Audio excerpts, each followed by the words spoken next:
Kadapa R K Nagar నాది. Kadapa R K Nagar sir. నా పరిస్థితి హార్ట్, షుగర్, బీపీ ఉంది. ఎండకు పోతా పోతా దారిలో నిలబడిపోతే చాలా కష్టం. నా ఉండే వస్తువు చూడండి, అన్నీ నేను గవర్నమెంట్ ద్వారా తెచ్చుకుంటాను. నా పుస్తకంలో నా పరిస్థితి బాగలేదు. నర్సలేని కాళ్ళు వణుకుతాయి సార్. నాకు కోడిపిల్ల పడినట్ట తుబుక్కని పడతా దారిలో. బుడ్డాపల్లిలో పోయి అడగండి, 2 మాటలు కింది పడినానో లేదో నేను ఈరోజు కాళ్ళ తట్టుకొని.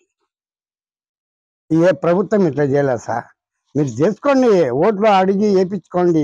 ఇట్లా చేసేది పద్ధతి కాదు. మీకు ఈ చంద్రబాబు నాయుడు పాలన ఇంత ముందుగా చూసినాను, కానీ 15 ఏళ్ళ నుండి ఇంత దిగజారే మంచిగా ఎక్కడ చూలే ప్రపంచంలోనే.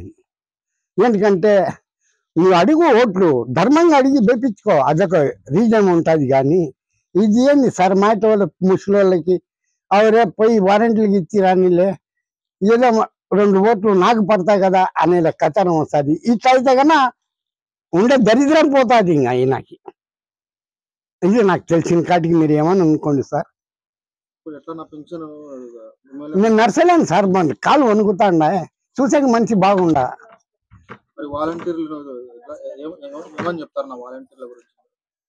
వారంటీల గురించి చెప్పాలండి సార్, వాళ్ళు చాలా బుద్ధిమంతులు సార్. 1 రూపాయి మా దగ్గర ఎక్స్ట్రా తీసుకోలే.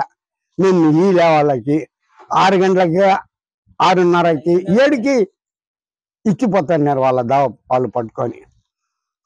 మేము కసువు లెక్కగా 50 రూపాయలు ఇస్తాను మేము నెల. అంత తప్ప వారంటీలకు 1 రూపాయి మేము ఇలే.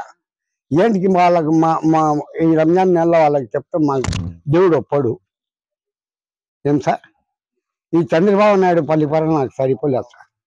అడుగు, ఓట్లు వేయించుకో. ఇదేంటి సార్, ముసలోళ్ళ మీద ప్రాణం తీసేది నువ్వు అంటే ఉండే ప్రాణంగా నీ దాయిబోలో పోవాలని నువ్వు ఈ పనులు చేస్తా అనేది.